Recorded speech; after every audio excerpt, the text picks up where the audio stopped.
Olá, muito boa tarde. O debate do Orçamento de Estado para 2020 vai marcar a análise da semana que fazemos neste programa em cada quinta-feira, contando hoje com a presença de Eunice Lourenço, chefe de redação da Renascença. Antes, mostramos acontecimentos que marcam a atualidade, a começar pela Semana do Papa Francisco. Cari fratelli e sorelle, buongiorno.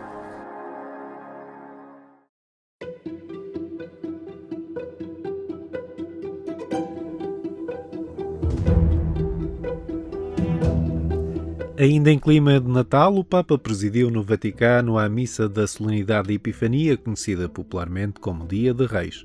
Estas figuras ensinam os cristãos a recuperar dimensões fundamentais da fé, adorar e ir ao essencial. Adorare è un gesto di amore che cambia la vita e fa come i magi e portare al Signore l'oro per dirgli che niente è più prezioso di Lui e offrirgli l'incenso per dirgli che solo con Lui la nostra vita si eleva verso l'alto e presentargli la mirra con cui si ungevano i corpi feriti e straziati per promettere a Gesù di soccorrere il nostro prossimo emarginato e sofferente perché lì c'è Lui.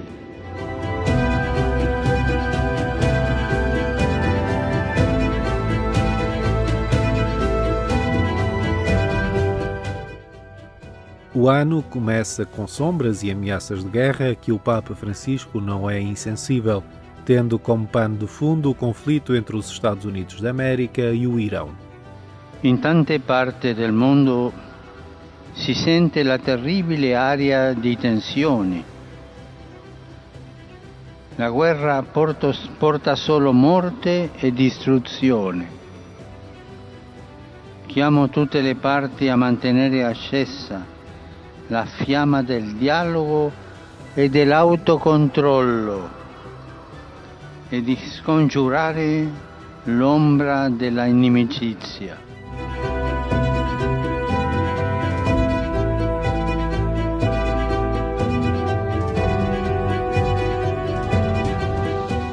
A primeira audiência semanal do ano recordou aos cristãos o dever de acolher quem chega às costas da Europa para os salvar da indiferença e da desumanidade.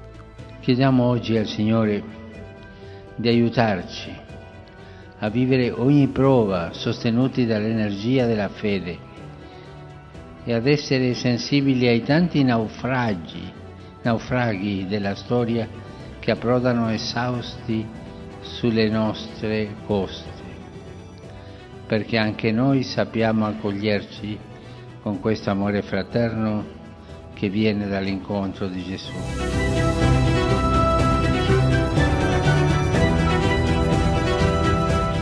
O Papa Francisco pede na sua primeira intenção de oração para 2020 que crentes e não crentes se unam por um mundo de justiça e paz. En un mundo dividido y fragmentado, quiero invitar a la reconciliación y a la fraternidad entre todos los creyentes y también entre todas las personas de buena voluntad. Nuestra fe nos lleva a difundir los valores de la paz, de la convivencia, del bien común. Recemos para que los cristianos, los que siguen otras religiones y las personas de buena voluntad promuevan juntamente la paz, la justicia en el mundo. Gracias. Este domingo o Papa preside, como habitualmente, a missa da festa do batismo do Senhor na Capela Sistina. Até lá, deixa aos católicos um trabalho de casa, descobrir a data do seu próprio batismo. E non dimenticatevi di pregare per me. Arrivederci. Trazer esperança ao novo ano com as palavras do Papa Francisco. O desafio lançado em Lisboa pelo cardeal Tolentino Mendonça.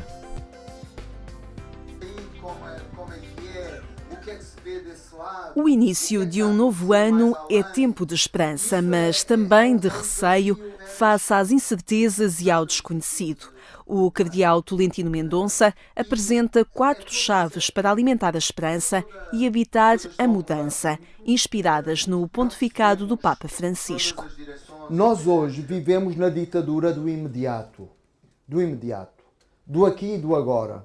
Tudo tem de ser rápido, tudo tem de ser para ontem. E nós vivemos numa pressão enorme. Nós vemos na forma como tantas comunidades europeias lidam com a questão dos refugiados e dos imigrantes. No fundo, com a questão do outro. E de facto, há uma conflitualidade latente. Nós vivemos num tempo em que nos falta a bondade de reconhecer a vida como ela é e de abraçar a vida como ela é e de perceber que nenhuma ideia é superior à realidade que nos é dada. Um dos dados contraditórios da nossa contemporaneidade é, numa aldeia global, onde nós temos acesso a toda a informação, onde nós podemos ser vizinhos de situações e vivências tão distantes das nossas. No encontro promovido pelo GRAAL, Movimento Internacional de Mulheres Cristãs, o cardeal português respondeu a uma pergunta inesperada do pequeno Joaquim. Como se fala de esperança a uma criança de 11 anos? Vem-me à cabeça 2 imagens quando ouvi a tua pergunta e estava a olhar para ti, Joaquim. A primeira é falar da esperança como um crescimento. Tu já foste mais pequeno, estás numa fase de crescimento muito importante, a aprender muitas coisas e sabes que a esperança é poderes crescer, é poderes ainda ser, é poderes sentir que estás no início, que estás a começar. Quando nós estamos assim a sentir que é apenas o princípio, mas que há uma vastidão grande ainda, isso é uma palavra de esperança. E isso é muito importante porque muitas vezes o que é o contrário da esperança, a desesperança, o que é? É quando nós achamos que as portas estão todas fechadas. A conferência proferida em Lisboa teve como tema um olhar esperançado sobre este tempo. É um setor pastoral que tem merecido a sua aposta. O padre Pedro Ferreira coordena o Secretariado Nacional da Liturgia há 25 anos. O padre Pedro Lourenço Ferreira é diretor do Secretariado Nacional da Liturgia há 25 anos. Um arco de tempo que merece ser recordado pela obra feita em prol da pastoral litúrgica em Portugal e nos países lusófonos.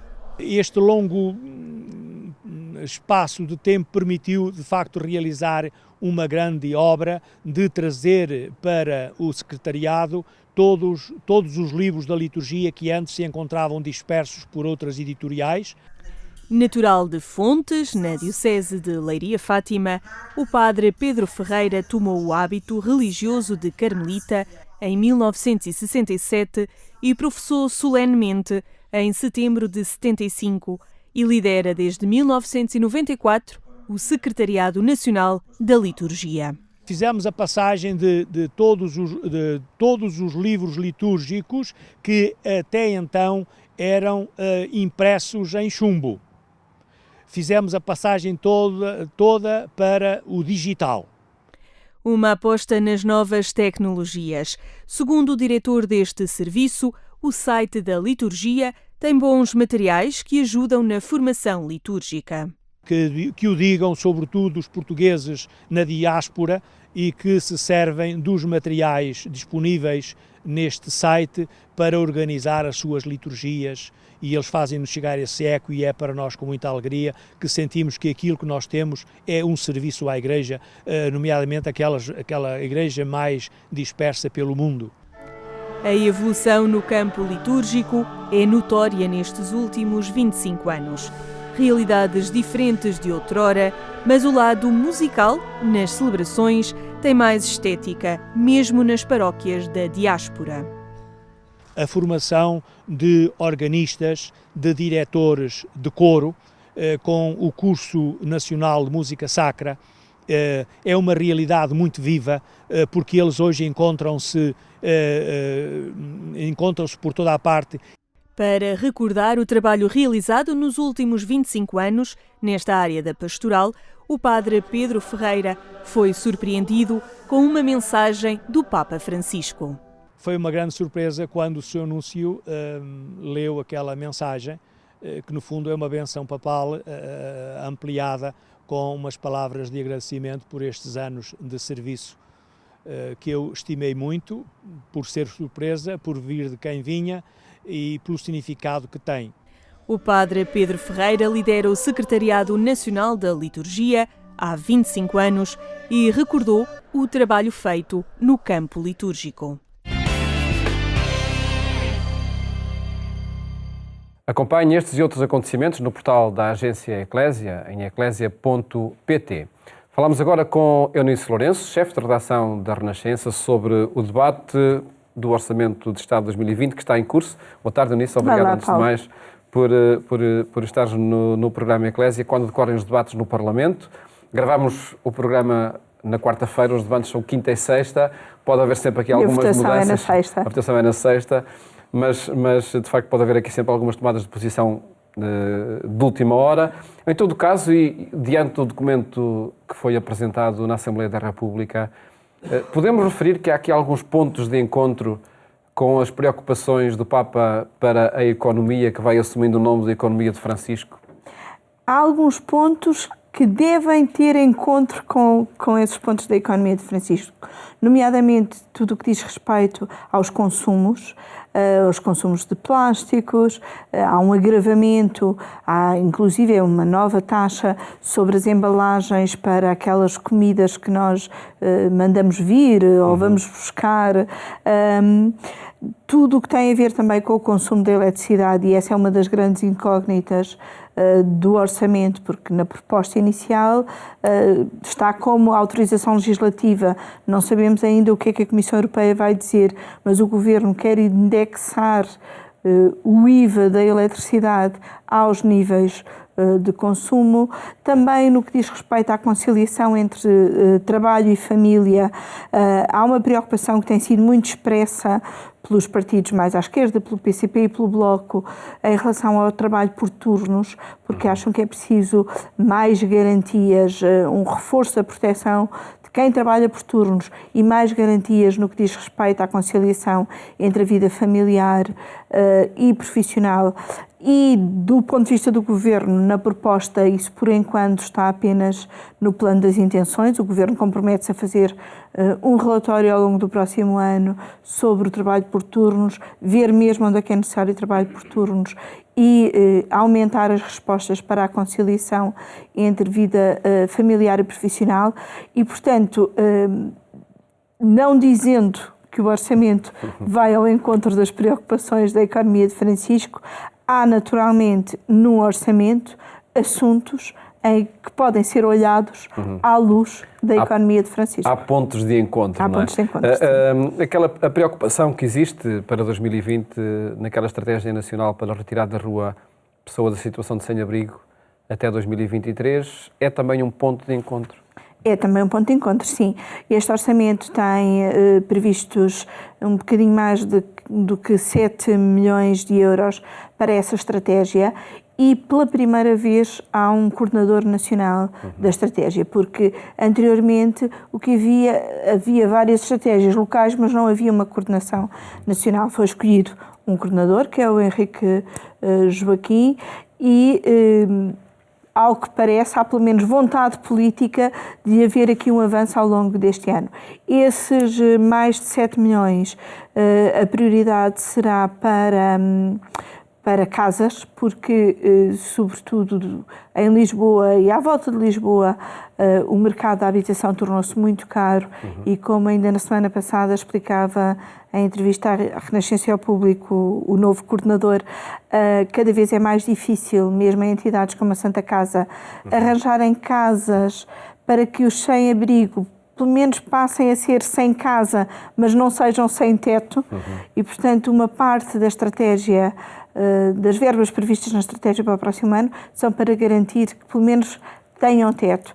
Depois, toda a estratégia passa sempre, e terá sempre de passar muito, por uma abordagem muito pessoal, uma abordagem muito caso a caso, mas há pelo menos este bom sinal no orçamento de que há vontade política para levar a cabo uma estratégia. Sobre o Estatuto do Cuidador Informal, há mais um compasso de espera? Há mais um compasso de espera. Era suposto esta semana ter entrado em vigor a regulamentação do Estatuto do Cuidador Informal.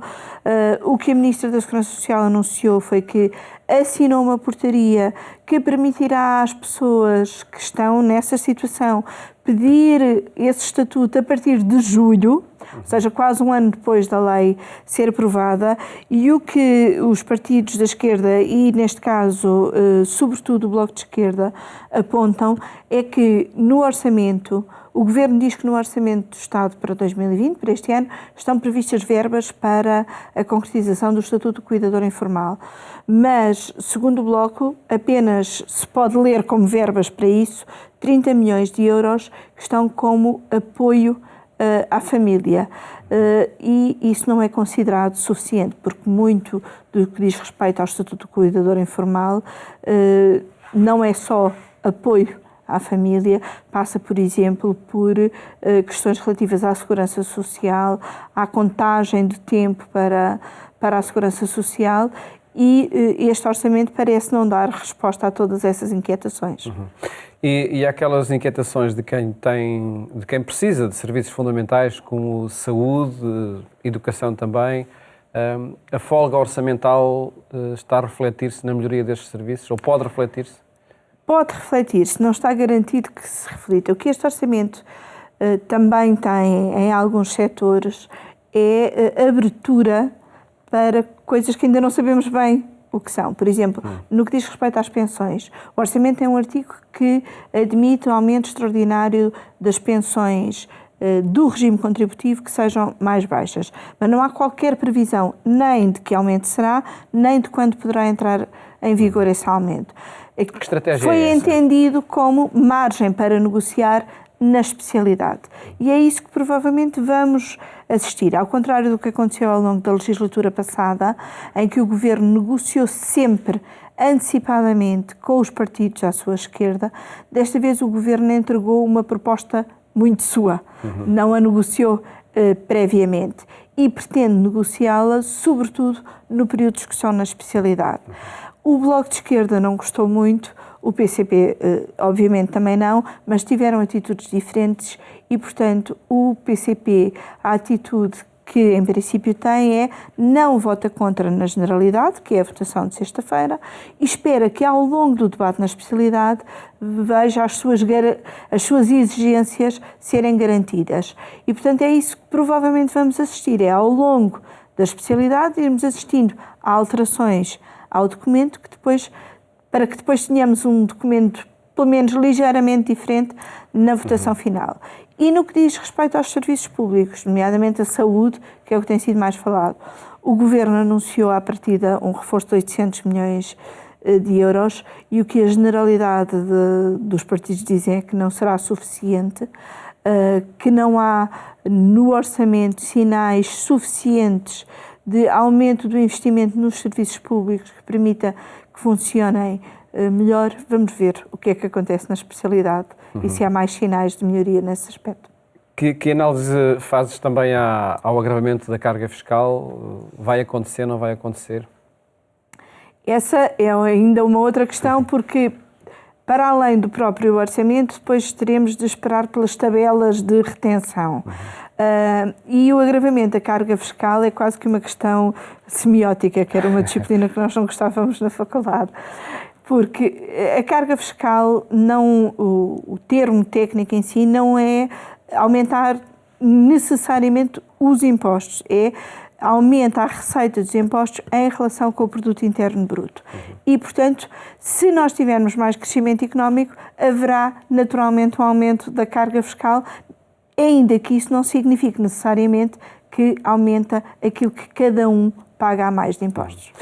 Um comentário final à discussão também que está em curso e à condição em que tudo isto acontece, como há pouco referiste, que são os tais não acordos assinados à partida, mas negociação caso a caso. Que instabilidade pode emergir daqui? Torna tudo mais instável, não é? Na anterior legislatura havia... E há mais dossiês também incertos?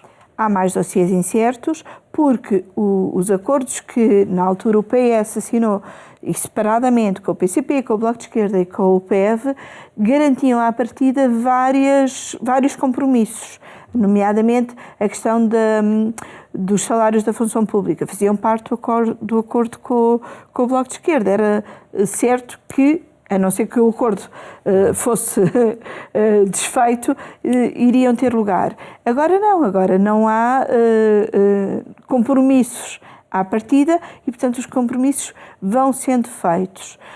Esta negociação e a dramatização a que assistimos esta semana mostra que vai ser uma legislatura mais complicada. O Governo, para além do PCP e do Bloco, e lembro que agora também, ao contrário do que acontecia na legislatura passada, não é preciso que votem a favor, basta uma abstenção do PCP ou uma abstenção do Bloco para o orçamento passar. E depois o Governo ainda pode andar a negociar com o PAN, com os deputados do PSD Madeira, com a deputada do LIVRE e esses também chegam para fazer o orçamento passar, mas aí é preciso que ainda mais caso a caso, não é? Exatamente. Esperemos o desenrolar destes debates que estão a acontecer agora no Parlamento e agradeço, Eunice, obrigado por a análise feita aqui ao Orçamento de Estado que está em debate na Assembleia da República. Mais logo, quando forem 22h45, é na rádio, na Antena 1, que lhe fazemos companhia, esta semana com propostas de Helena Marujo para iniciar o ano com otimismo. Desejo-lhe uma boa tarde e até amanhã, se Deus quiser.